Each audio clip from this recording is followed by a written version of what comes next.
이 많은 우리 가정들이 노출이 되어서 우리 성도님들 가운데 집에서 예배드릴 수밖에 없는 그러한 분들도 있고, 저희 가정에서도 아들이 감염이 되어서 저는 뭐 음성이고, 또 어제 병원에 가서 다시 한번 항원 검사를 해서 음성이라고 하는 확진을 받고 강단에 섰습니다만, 그래도 혹시라도 불편하신 분이 있을지 몰라서 마스크를 쓰고 오늘은 설교를 하겠습니다. 여러분 좀 양해를 해주시기를 바랍니다. 이 죽음이라고 하는 것은 누구에게나 찾아오잖아요. 예외가 없죠. 그리고 가장 강력한 원수 중의 원수가 죽음이죠. 다 굴복할 수밖에 없습니다. 어느 날 불현듯이 몸이 좀 아파서 병원을 갔는데, 병원에서 큰 병원에 가보셔야 될 것 같습니다 라고 했을 때 굉장히 두려움이 드실 겁니다. 혹은 큰 수술을 앞두고 이제 밤에 병원의 침대에서 잠을 청할 때 잠을 편히 잘 수 있는 사람 별로 그렇게 많지 않을 것입니다. 죽음의 그림자가 나를 엄습할 때 누구나 불안에 떱니다. 죽음을 피할 수만 있다면 좋을 텐데 누구나 그렇게 생각하지 않겠습니까? 그러다 보니까 중국을 통일했던 진시황도 불로초를 찾으려고 사람들을 보내지 않았습니까? 현대판 불로초는 냉동 인간인 것 같습니다. 2021년도 10월 14일자 헬스조선에 의하면 우리나라에도 냉동 인간이 2명이 있다고 합니다. 그리고 전 세계적으로는 600여 명의 냉동 인간이 있는데, 냉동 인간을 보존하는 그 챔버라고 하는 이제 저런 것이 있는데, 저런 것의 온도는 영하 196도라고 합니다.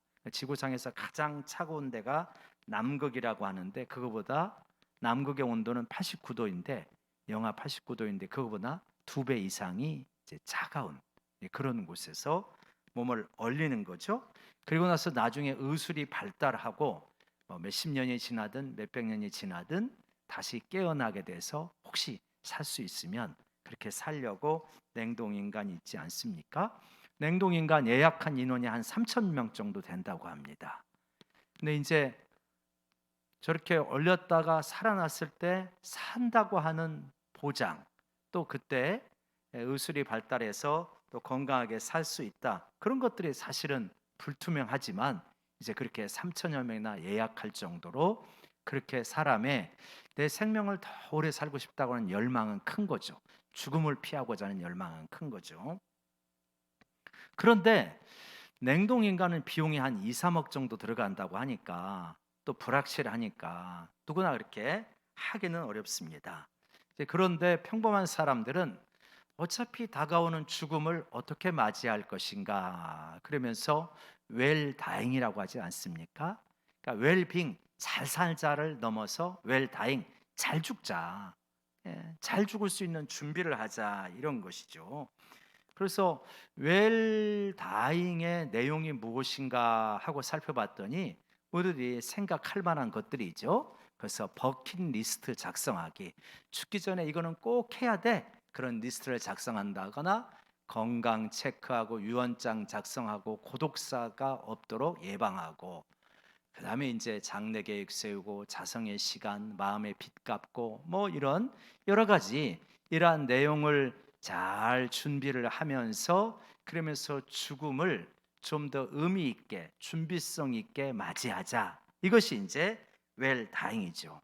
안 하는 것보다는 낫지만, 그러나 웰다잉을 준비한다고 해서 죽음에 대한 충분한 준비가 되었다라고 말할 수는 없죠.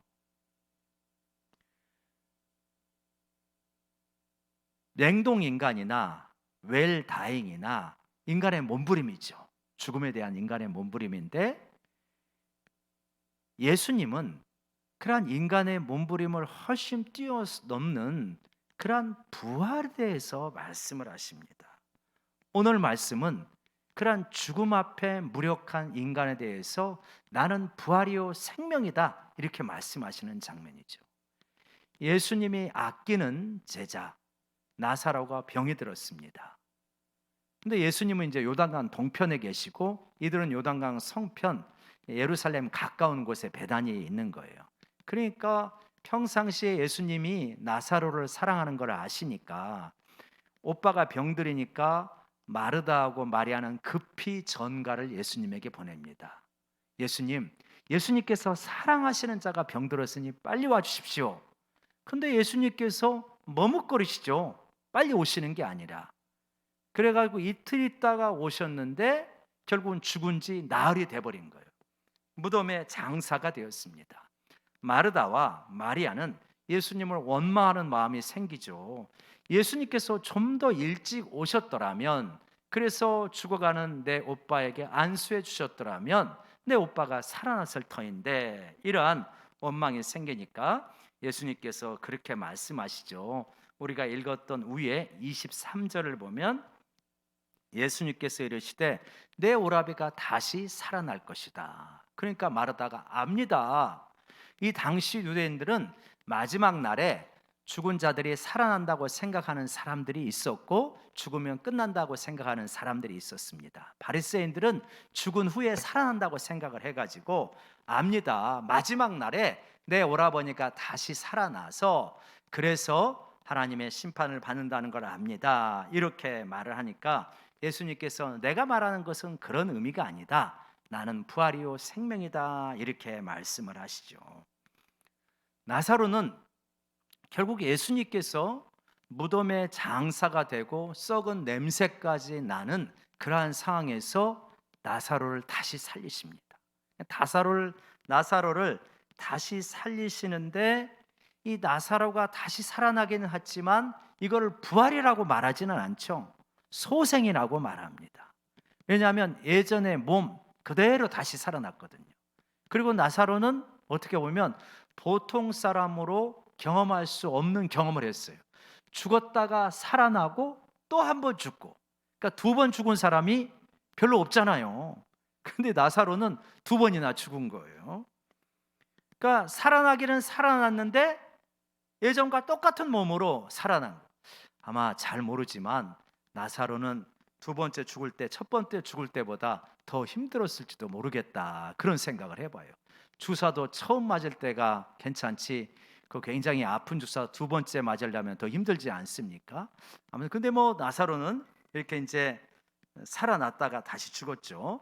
이렇게 살아났다 죽는 것을 부활이라고 하죠. 근데 부활이라고 하는 살아났다가 죽었다가 살아나는 걸 소생이라고 하고, 그런데 이제 우리가 말하는 부활은 그러한 소생하고는 다르죠. 예수님이 부활하신 것은 그건 다시 죽는 그런 것이 아니라 완전히 새로운 존재로 살아나는 것을 부활이라고 합니다. 이 부활은 기독교의 가장 근본적인 뼈대라고 볼 수도 있고 토대라고 볼 수도 있습니다. 기독교를 기독교가 되게 하는 그러한 것은 부활에 근거하고 있는 것이죠. 예수님의 제자들은 예수님이 죽은 후에 예수님이 부활하셨습니다 하고 선포하고 다녔습니다. 로마 제국 일대에 다니면서 이 제자들은 예수님이 부활하셨습니다, 우리도 부활할 것입니다, 그것이 죽음에 시달리고 있는 로마의 많은 제국 안에 있는 그러한 사람들에게 굉장한 소식이 되었습니다. 굿 뉴스가 돼가지고 복음으로 많이 들어오게 되어진 거죠. 종교에는 이러한 어떤 두 가지 분명한 것이 있어야 이래야 이제 이것이 참 종교가 되어질 수 있는 거죠. 모든 종교에는 뭐가 있냐면 주관적인 체험이 있습니다. 그래가지고 여러분, 이단에 빠지는 사람은 우리보다 특별히 무지몽매해가지고 이단에 빠지는 건 아니지 않습니까? 그들도 똑똑한 사람 굉장히 많습니다. 그들에게도 뭐가 있냐면 우리 못지않게 이것이 있는 거예요. 그게 뭐냐면 주관적인 체험이 있습니다. 신비한 체험들을 해요. 그래서 예전에 제가 부교육자 할 때 우리 여전도사님이 계셨는데, 여전도사님이 우리 교회를 다니다가 통일교로 넘어간 분이 계셨어요. 근데 그분을 이제 길거리에서 만나가지고 아우 집사님 어떻게 그런 데를 나가면 어떻게, 그랬더니 이분이 우리 여전도사님한테 뭐라고 말하냐면, 전도사님 그런 소리 하세요, 그런 소리 하지 마세요. 나는 통일교에 넘어가가지고 세상이 달라졌어요. 세상이 그렇게 아름다울 수가 없어요. 그런 이야기를 했다고 해가지고 우리 전도사님이 너무 충격을 받아가지고 우리한테 와가지고 이야기를 하는 거예요. 아, 통일교나 이단에도 놀라운 종교적인 체험이 얼마든지 있을 수 있구나, 그러는 거예요. 우리 PPT 한번 보여주시기 바랍니다. 예, 그 주관적인 체험이 종교에는 있어요. 그러니까 주관적인 체험만 가지고 이것이 진짜다라고 생각하면 큰 오산입니다. 얼마든지 방언받으려면 또 어떤 이단에 가면 거기는 방언을 빠르게 받는 이단이 있습니다. 그러니까 주관적인 체험이 있어요. 근데 우리가 믿는 종교가 진짜 참 진리의 종교가 되려면 뭐가 있어야 되냐면 주관적 체험에다가 객관적이고 역사적인 사실이 있어야 돼요. 그래야 이것이 참 진리의 종교가 되어지는 것이다. 주관적인 체험 플러스 객관적 역사적 사실입니다. 그러니까 이제 역사적인 사실이 있어야 되는데, 객관적이고 역사적인 사실이 있어야 되는데, 그게 뭐냐? 그게 부활이라는 거예요. 여러분, 예수님이 기독교를 믿든 안 믿든 간에 예수님이 팔레스타인 땅에 2000년 전에 역사적 인물로 살아계셨습니다. 이건 기독교를 거부하는 사람도 부인하지 않는 역사적 사실이에요. 예수라고 하는 젊은이가 팔레스타인 땅에서 종교운동을 펼치다가 십자가에 못 박혀 죽었다. 여기는 기독교를 안 믿어도 인정하지 않을 수 없는 역사적인 사실입니다. 동의하십니까? 예, 이거는 기독교를 안 믿어도 이거는 그냥 사실이에요. 공자가 중국에서 이 BC 3세경입니까? 4세경입니까? 그때 살았다. 이거하고 똑같은 거예요. 이건 이런 걸 부인하면 그 다음에 아무런 이야기가 안 되는 거예요. 이거는 그냥 예수라고 하는 젊은이가 팔레스타인 땅에서 종교운동을 하다가 로마에서 십자가 못 박혀 죽었다. 여기까지는 그냥 누구나 인정하는 안티 기독교라고 하더라도 인정할 수밖에 없는 역사적인 사실이죠. 중요한 것은 십자가에 못 박혀 죽은 다음에가 어떻게 됐느냐가 중요한 거예요. 십자가에 못 박혀 죽었는데 예수님이 제자들이 나와가지고 예수님이 부활하셨다고 그렇게 목 놓아 외치면서 복음을 전하고 많은 사람들이 핍박을 받는 거예요. 그러니까 예수님이 부활했다라고 하는 것은 이거는 이제 나사로가 다시 살아났다라고 하는 거하고는 다른 거죠. 나사로가 다시 살아났다고 하는 것은 성경에 기록이 되어 있지만 흔적이 없어요. 그러나 예수님이 부활했다고 하는 것은 성경에 기록이 되어 있지만 흔적이 남아 있어요. 그게 중요한 거예요. 그 흔적이 뭐냐? 그 흔적을 공격하려고 이 세상에 뛰어난 석학들이 많이 공격을 했습니다. 왜냐하면 기독교에서 부활을 제거하면 기독교는 그냥 하나의 사상적 체계에 불과해요. 유교와 같은 사상적 체계에 불과하기 때문에 기독교는 무너질 수밖에 없습니다. 그래서 많이 공격을 했어요. 근데 안 무너져요. 부인이 안 됩니다. 이와는 다르게 이슬람은 기독교가 공격을 허락하듯이 이슬람은 공격을 허락하지 않습니다. 공격할 수가 없어요. 이슬람은 1988년도에 이슬람 출신의 살만 누시르드라고 하는 영국 작가가 있었습니다. 그래서 살만 루시디가 악마의 시라고 하는 이러한 소설을 펼쳤어요. 그러한 소설을 썼는데 그 소설에서 이게 호메니의 마호메트에 대한 부정적인 기술을 했습니다. 그러니까 이슬람권이 난리가 났습니다. 그거 입장 바꿔라. 그러면 용납해 주겠다. 나 못 바꾼다. 그랬더니 호메니라고 하는 당시 이란의 지도자가 사형 판결을 내렸습니다. 번역가 죽이고요. 출판과 번역과 그다음에 저자 사형 판결을 내렸습니다. 그래서 살만 루시디가 공개적으로 살아갈 수가 없었습니다. 늘 피신하고 다녔어요. 왜 이슬람을 공격하느냐? 그러니까 이슬람을 공격을 못해요. 사형 판결을 내고 테러를 할 수 있기 때문에. 근데 기독교는 그렇지 않잖아요. 기독교에 대해서 엉터리 책들이 얼마나 많은지 몰라요. 다빈치 코드, 예수님이 사생하였다. 히말라야에 가가지고 어린 시절을 보냈었다, 이런 엉터리 주장이 아무리 나와도 그거에 대해서 뭐 사형 판결을 내리고 죽이겠다 어쩌다 그런 사람은 없습니다. 마음껏 도전해봐라. 기독교의 진리는 진리이기 때문에 아무리 도전해도 굳건하게 서 있고 주님이 오시는 그날까지 영원히 서 있을 줄로 믿습니다. 그래서 많은 사람들이 부활을 도전했어요. 부활은 거짓말이라는 거예요. 꾸며낸 이야기라는 거예요. 그런데도 무너지지 않습니다. 그들이 말하는 가설이 훨씬 더 빈약해요. 정황적인 증거, 부활의 흔적이라고 하는 것이 뭐냐? 지금까지 인정할 수밖에 없는 흔적이라고 하는 것이 뭐냐면 이것입니다. 예수님의 제자들이 완전히 바뀌었다는 거예요. 십자가에 못 박히기 전에 제자들의 모습과 그 다음 후에 제자들의 모습이 완전히 바뀌었다. 제자들은 예수님이 붙잡히던 전날에 무서워가지고 다 도망쳤습니다. 베드로 쫓아가다가 3번이나 맹세까지 하면서 예수님을 부인했습니다. 못 박히기 전날까지도 우리 가운데 누가 높냐 서로 다투었어요. 우리처럼 평범하고 연약한 모습의 제자들이었습니다. 그런데 이들이 며칠 지나고 나서는 완전히 바뀌어버립니다. 2달도 채 되지 않아서 완전히 바뀌어가지고 갑자기 그냥 대중 속에 나아가가지고 예수님은 우리 죄를 위하여 십자가에 죽으시고 부활하셨습니다, 담대하게 외치는 거예요. 그래가지고 예전에 예수님을 위협했던 이 대제사장이라든가 이런 사람들이 붙잡아 놓고 위협을 하더라도 옛날의 제자들이 아닙니다.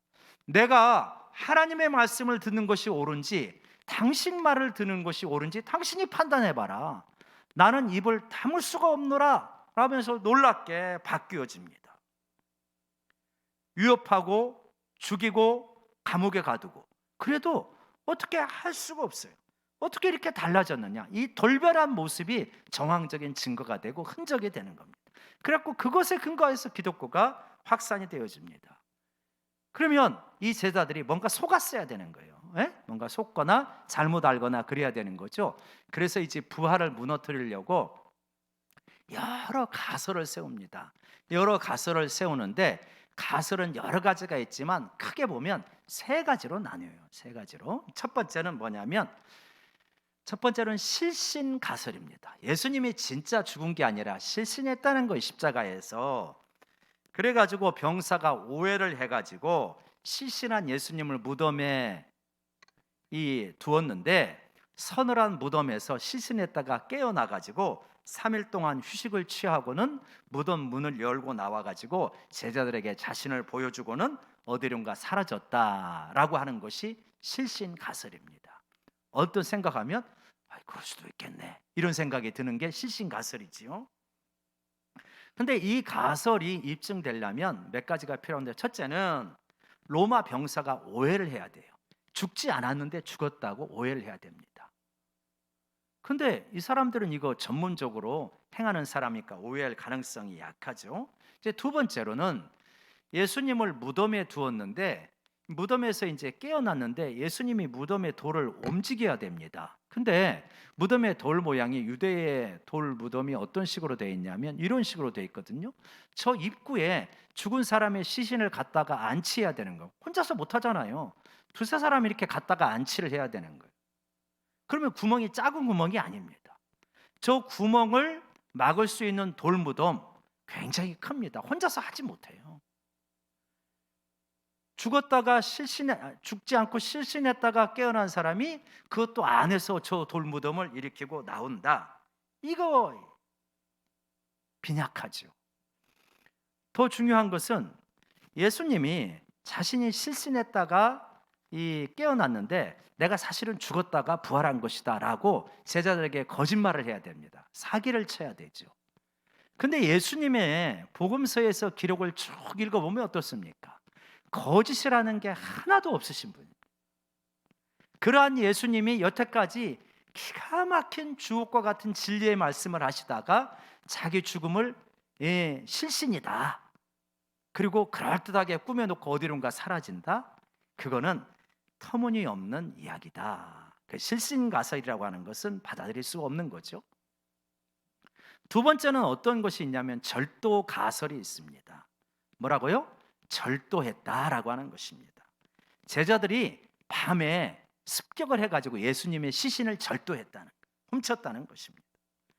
실제로 마태복음에 보면 대제사장이나 이런 사람들이 병사들에게 돈을 주면서 시신을 제자들이 훔쳐갔다고 전해라. 그래서 그 사람들 나가지고 막 이야기하는 장면이 나오게 되어지죠. 이제 그렇게 하려면 뭐가 있어야 되냐면 로마의 병사들이 어리숙해야 됩니다. 그래가지고 제자들이 와가지고 시신을 훔쳐갈 정도로 허약하거나 졸고 있거나 자거나 그래야 이런 일이 가능한 거죠. 지키라고 했으니까. 근데 더 결정적인 것은 뭐냐면 제자들이 자신들이 예수님의 시신을 훔쳐가지고 갖고 이분이 부활하셨다라고 말을 해서 얻는 이익이 뭐냐는 거예요. 이렇게 해서 얻는 이익이 뭡니까? 박해받죠. 감옥에 투옥되죠. 제자들 대부분 순교합니다. 아니 자기들이 거짓말로 꾸며놓고 그것을 위해서 박해받고 순교하고 재산 다 바치고 그러는 제자들이 어디가 있겠습니까? 이걸 보면은 말이 안 된다. 이제 세 번째로 무슨 가설이 있냐면 환각 가설이 있습니다. 그러니까 제자들이 환상을 통해서 환각을 통해서 예수님이 죽은 예수님이 부활했다고 환상을 보고 믿게 되었다라고 하는 것입니다. 환상을 보고 믿고 나서 태도가 변화되었다 이렇게 말하는 거죠.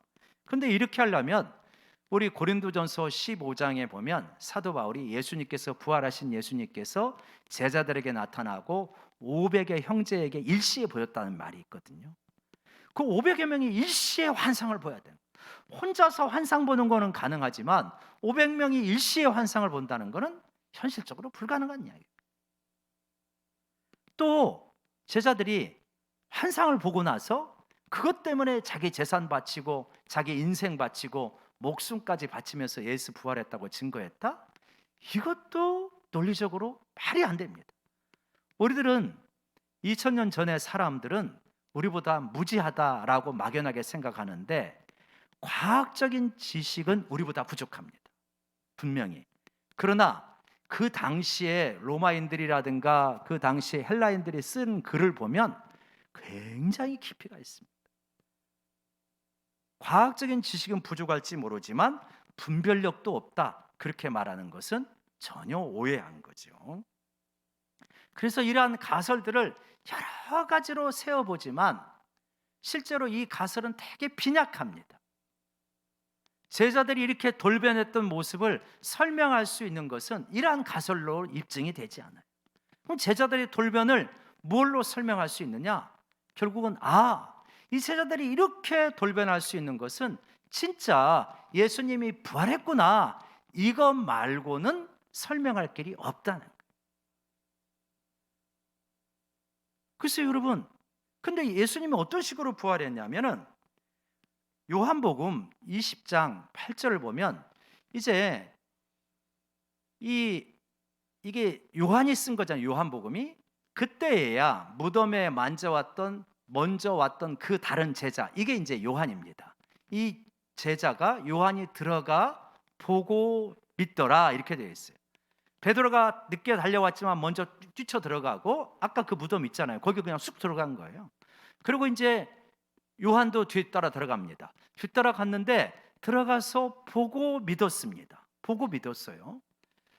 나사로가 살아날 때 우리가 요한복음을 보면 나사로야 나오라 했더니 죽은 지 나흘 만에 나사로가 배가 동인 채로 옷에 이제 붕대에 다 감은 것처럼 다 배가 동인 채로 어기적거리면서 나사로가 나왔습니다.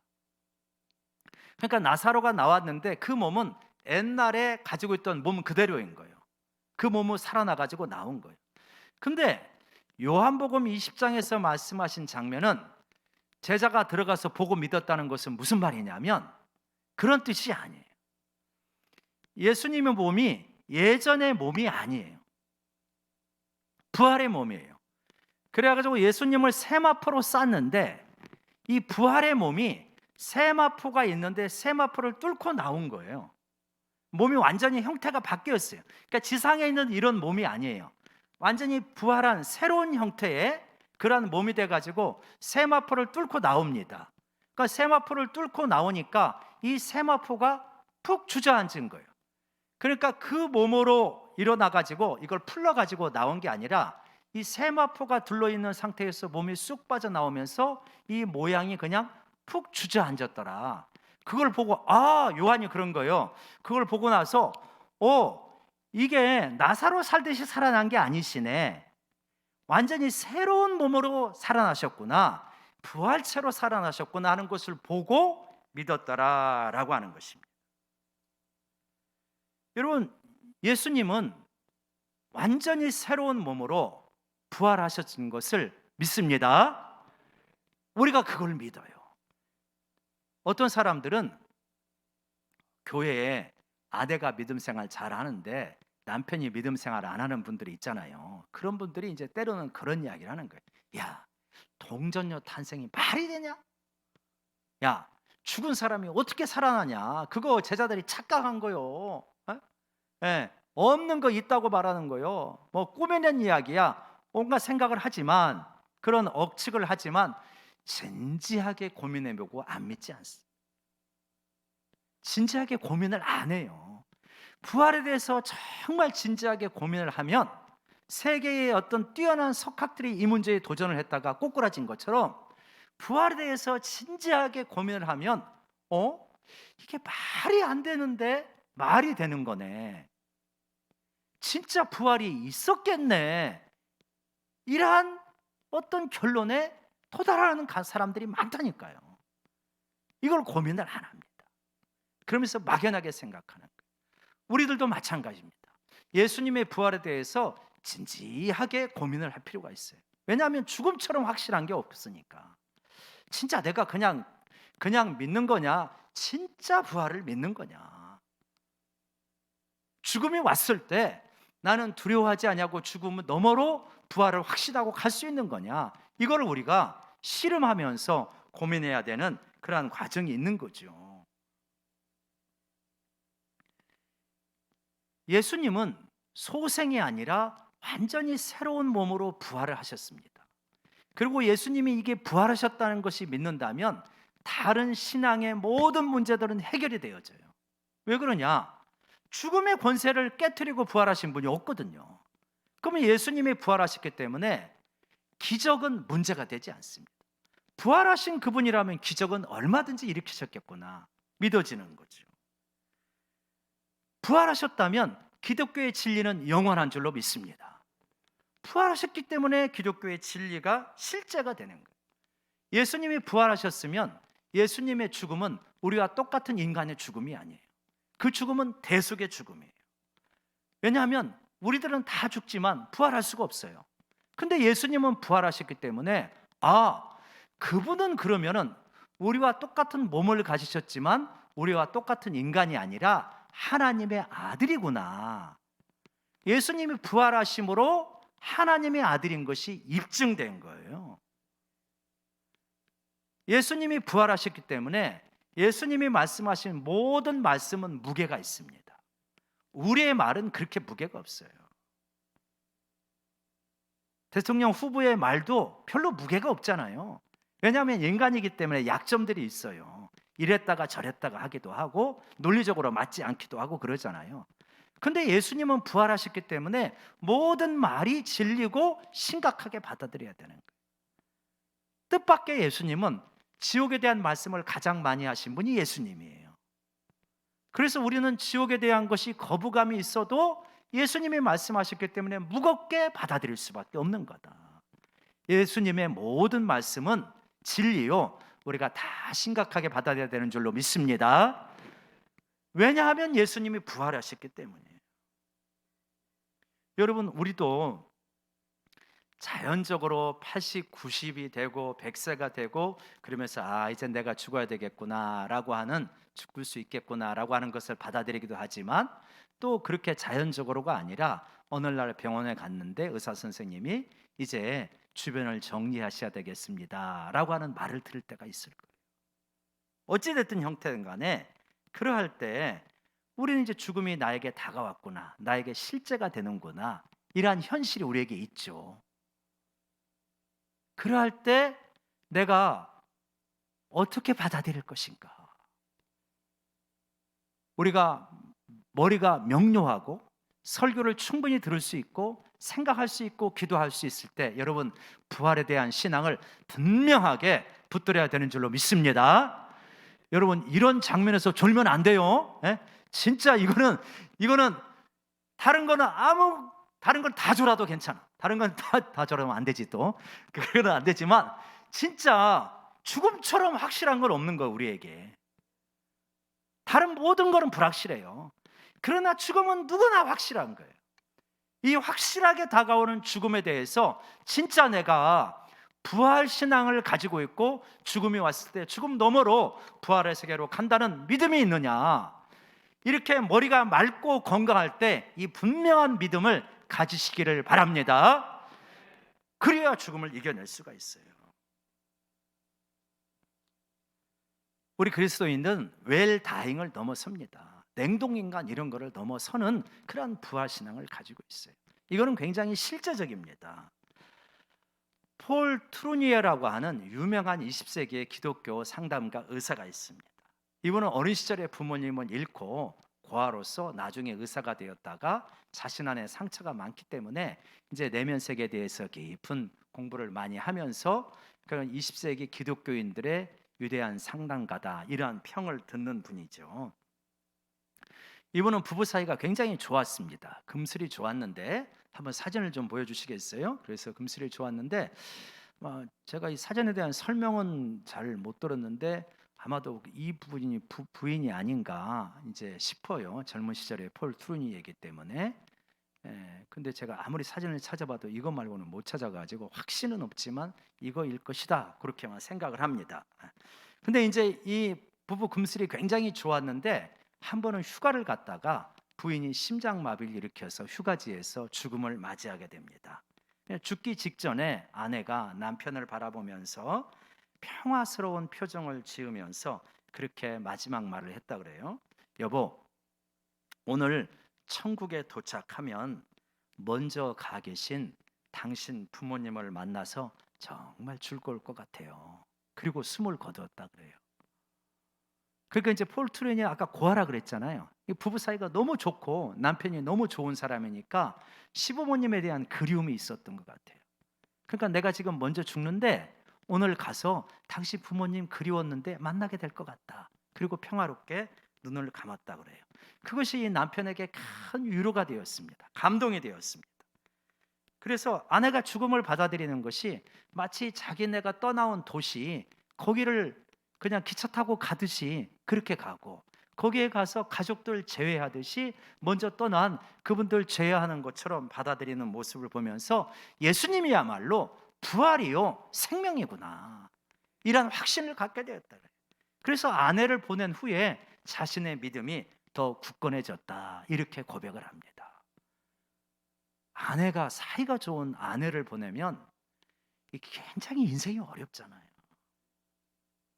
근데 부활신앙은 그 슬픔이 있지만, 슬픔은 없을 수 없지만 그거를 이겨낼 수 있는 그러한 실제적인 능력과 힘이 부활신앙에 있는 줄로 믿습니다.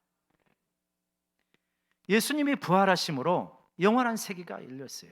그냥 나사로가 살듯이 살아난 게 아니라 그랬잖아요. 영생의 몸으로 살아나신 겁니다. 예수님이 살아나신 모습은, 그러니까 우리가 부활을 어떻게 받아들이는가 하는 걸 가르쳐 주는 거예요. 부활은 단순히 오래 산다는 의미가 아니에요. 로마서 4장 25절에서 이렇게 말씀을 하셔요. 우리가 어떻게 살았냐면, 예수는 우리가 범죄한 것 때문에 내줌이 되고 또한 우리를 의롭다 하시기 위하여 살아나셨느니라. 그러니까 예수님이 십자가에 죽으심으로 우리의 죄값이 지불해지고 부활하심으로 우리가 의롭게 되셨다는 거예요. 그래서 뭐냐면 우리가 부활하심으로 의로운 존재가 되었어요.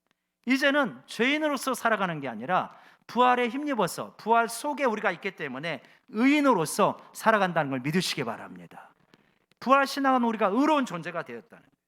그리고 부활하심으로 말미암아 하늘에 속한 영원한 생명이 우리 안에 들어왔어요. 죄인으로서는 우리는 죽고 부활함으로 새롭게 태어나면서 영원한 생명을 이미 이 땅에서 누리고 산다고 이렇게 말씀하고 있습니다. 여러분, 우리가 영원한 생명이, 신적인 생명이 우리 안에 들어왔다는 걸 믿으시기 바랍니다. 이 땅에서 금메달이냐 은메달이냐, 가난하냐 부하냐 굉장히 중요한 것 같지만 부활을 믿느냐 안 믿느냐보다 중요하지는 않습니다. 진짜 중요한 것은 부활을 믿느냐 안 믿느냐. 여러분, 조금 가난할 수 있죠. 좀 가난하면 어떻습니까? 부활과 영생의 세계가 있는데, 아프면 좀 어떻습니까? 부활과 영생의 세계가 있기 때문에 이겨내는 줄로 믿습니다. 여러분, 세상을 바라보면 참 세상 추하구나라고 생각할 때가 많죠. 올림픽을 바라보면 참 공의롭지 못하구나. 4년, 길게는 10수년 그렇게 그거 금메달 따기 위해서 그렇게 애쓴 수많은 젊은이들이 있을 거 아닙니까? 그런데 그러한 젊은이들의 노력이 있는데 자국에 얼마나 뛰어난 나라인가, 그거를 입증하기 위하여서 여러 가지 방법으로 그 선수들의 노력을 짓밟는 불의한 일이 올림픽 현장에서도 많이 일어나는 거예요. 특별히 베이징만 그런 게 아니고 더 노골적이냐 덜 노골적이냐 그런 거지 얼마나 공의롭지 못합니까? 이 세상은 그런 거 보면 참 공의롭지 못하다 하는 걸 느끼죠. 대통령 후보들의 토론을 보면서 정말 우리가 좋은 후보들을 가졌구나 하고 생각하는 분은 별로 없으실 거예요. 저는 기독교인으로서 그 토론을 보면은 참 이 비기독교적이다. 기독교적이라고 하는 것은 뭐냐면 상대방을 존중하고 나를 낮추는 거잖아요. 겸손하게. 근데 이 토론을 보면 자신은 뛰어나고 상대방은 나쁘고 반대의 패러다임으로 움직일 수밖에 없어요. 선거라는 것. 그리고 장기적으로 나라를 어떻게 이끌어가고 이 세대를, 이 진영 논리에 빠지고 세대 간의 갈등에 있는 이 세대를 어떻게 통합해낼 것인가, 그런 큰 비전을 제시하는 큰 지도자가 안 보여서 안타까울 때가 많은 거예요. 아마 비슷하실 거예요. 이러한 어떤 공의롭지 못하고 욕심이 가득하고 추하고 이런 세상에 오래오래 죽지 않고 사는 것이 영생이라면 그거 누가 환영하겠습니까? 환영 안 할 거래요. 그렇게 살면 상처가 얼마나 많겠어요. 얼마나 고통이 더 심하겠습니까? 나사로처럼 살아났지만 다시 썩을 몸으로 죽는 그러한 부활이라면 그걸 누가 환영하겠습니까? 부활은 그런 것이 아닙니다. 예수님처럼 그분의 영광에 동참하고 하늘의 신령한 은혜를 다 누리고 예수님과 같이 변화가 되고 영원한 공의와 사랑의 세상에서 우리가 진정한 하나됨을 누리며 살아가는 것이 부활의 세계인 줄로 믿습니다. 부활은 실제입니다. 예수님이 부활의 첫 열매가 되시고 우리도 부활할 거예요. 예수님처럼 변화될 것입니다. 여러분, 기대가 되지 않습니까? 예수님이 부활하신 그 몸처럼 나도 변할 것이다. 여러분, 그러한 기대감을 가지고 부활신앙을 가지고 오늘도 힘있게 살아가는 우리 모두가 되기를 원합니다. 죽음의 그림자를 두려워하지 말고 물리칠 수 있는 부활의 용사들 되시길 주의 이름으로 축원합니다. 기도하겠습니다.